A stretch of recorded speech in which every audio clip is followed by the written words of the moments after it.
ప్రజాస్వామ్యబద్ధంగా ఎన్నికలు జరిగితే పులివెందుల స్థానిక జెడ్పీటీసీ ఎన్నికలు ఏ విధంగా అఖండ మెజార్టీతో గెలిచామో ప్రత్యక్షంగా ప్రజలందరూ చూశారు. దీనికి సహకరించిన ఎన్డీఏ కూటమి నాయకులకు, కార్యకర్తలకు, ప్రజలకు, మరి రెవెన్యూ అధికారులకు, మరి ఎలక్షన్ కమిషన్కు, అదేవిధంగా పోలీస్ శాఖకు కూడా ప్రత్యేకమైన ధన్యవాదాలు కూడా తెలియజేస్తున్నాం. ఎందుకంటే గత 30-40 సంవత్సరాలుగా పులివెందుల్లో వైఎస్ కుటుంబం స్థానిక ఎన్నికలు జరగనీయకుండా బెదిరించడం, దోచుకోవడం, దాచుకోవడం, అదేవిధంగా గతంలో రాష్ట్ర వ్యాప్తంగా స్థానిక ఎన్నికలు ఏ విధంగా చేశారో మనం చూసాం. మరి ప్రజాస్వామ్యబద్ధంగా ఏదైతే మాన్యశ్రీ ముఖ్యమంత్రి చంద్రబాబు నాయుడు గారు బీటెక్ రవి గారికి ఫోన్ చేసి, బీటెక్ రవి గారు మరి ఎవరిని పెడతారంటే, సార్ నా కుటుంబ సభ్యురాలను నా భార్యనే పెడతాను సార్, ధైర్యంగా ఎవరు ముందుకు రాలేరు, నేనే నా భార్యను పెడతానని తను ముందుకొచ్చి ఆ నమ్మకంతో ఈరోజు ఎన్నికలు జరిపాం. అదే నమ్మకాన్ని నిలబెట్టుకున్నాం.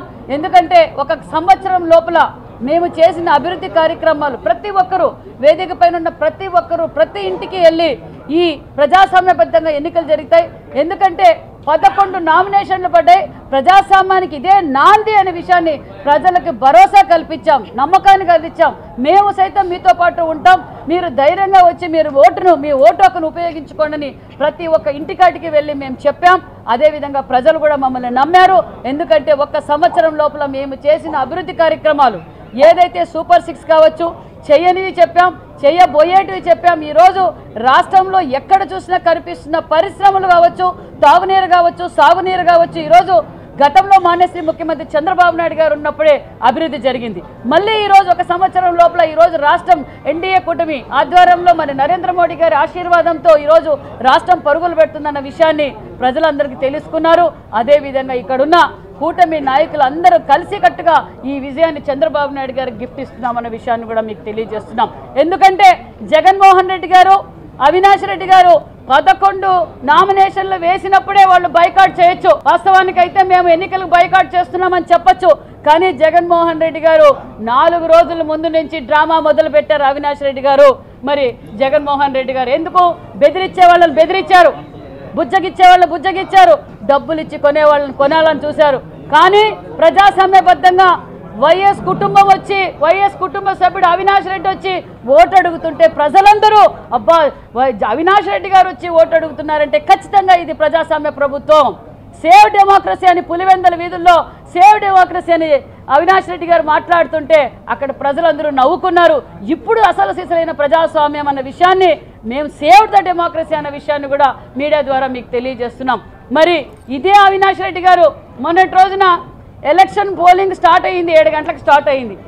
ప్రశాంతంగా ఎన్నికలు జరుగుతున్నాయి. ప్రతి ఒక్కరూ వచ్చి, ముఖ్యంగా మహిళలు, యువత ముందుకు వచ్చి, ఎందుకంటే ఈరోజు భావితరాల భవిష్యత్ బాగుండాలంటే ఎన్డీఏ కూటమికి సహకరించాలన్న ఉద్దేశంతో వాళ్ళు ఓట్లేస్తున్నారు. మరి మీడియా ముందుకొచ్చి మాకు సాయంకాలం వరకు అవినాష్ రెడ్డి గారికి మీడియా ముందుకొచ్చి మేము ఎన్నికలు బైకాట్ చేస్తామని చెప్పలా. సాయంకాలం అర్థమైపోయింది జగన్మోహన్ రెడ్డి గారికి, బెదిరిస్తే బెదరు ప్రజలు ప్రజాస్వామ్యాన్ని కోరుకున్నారు, ప్రజాస్వామ్యబద్ధంగా ఓటేశారు. కాబట్టి మనం గెలవం, మనం డిపాజిట్లు రావని తెలుసుకొని అవినాష్ రెడ్డి గారు మేము బాయ్కాట్ చేస్తున్నామన్నారు. మళ్ళా ఏమడిగారు అవినాష్ రెడ్డి గారు, మేము రీపోలింగ్ కావాలన్నారు. మళ్ళీ రీపోలింగ్ కూడా పెట్టించారు, ఎలక్షన్ కమిషన్ రీపోలింగ్ కూడా పెట్టించారు. ఆ 2 బూతులు కూడా బైకాట్.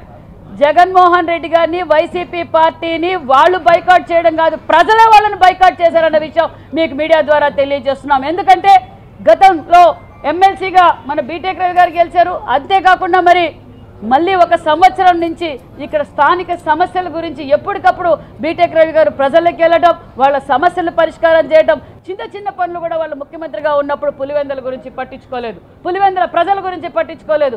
ఓడిపోయిన తర్వాత కూడా జగన్మోహన్ రెడ్డి గారు, పులివెందుల ఎమ్మెల్యే గారు ఏ రోజు వచ్చి అసెంబ్లీలోకి వచ్చి పులివెందుల సమస్యలు పరిష్కారం చేయలేదు.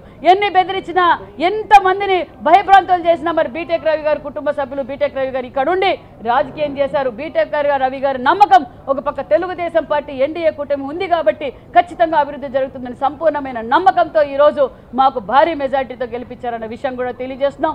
దగ్గరలో జనరల్ ఎలక్షన్స్ వచ్చినా పులివెందులో కూడా మేము గెలవబోతున్నామన్న విషయాన్ని కూడా మీకు తెలియజేస్తూ, డిపాజిట్లు కూడా స్థానికంగా సొంత పులివెందుల్లో కూడా డిపాజిట్లు రాని పార్టీ చీటీ తినిగిపోయింది. నిన్నటి రోజు జగన్మోహన్ రెడ్డి గారు, వాడెవడు బీటెక్ రవి గారు చంద్రబాబు నాయుడు గారి గురించి మాట్లాడతారు. చాలా మంది భయభ్రాంతులుగా ఫీల్ అయ్యారు. వైసీపీ పార్టీ వారు కూడా జగన్మోహన్ రెడ్డి గారి అరాచకాలు చూసి కొంతమంది మా పార్టీలోకి చేరారు, కొంతమంది ఓటేసి గమ్మన కూర్చున్నారు. మరి జగన్మోహన్ రెడ్డి గారి పరిస్థితి ఏంటో రాష్ట్ర ప్రజలందరికీ తెలిసిపోయిందన్న విషయాన్ని కూడా మీకు తెలియజేస్తూ థ్యాంక్ యూ వెరీ మచ్. జై హింద్, జై తెలుగుదేశం, జై ఎన్డీఏ కూటమి.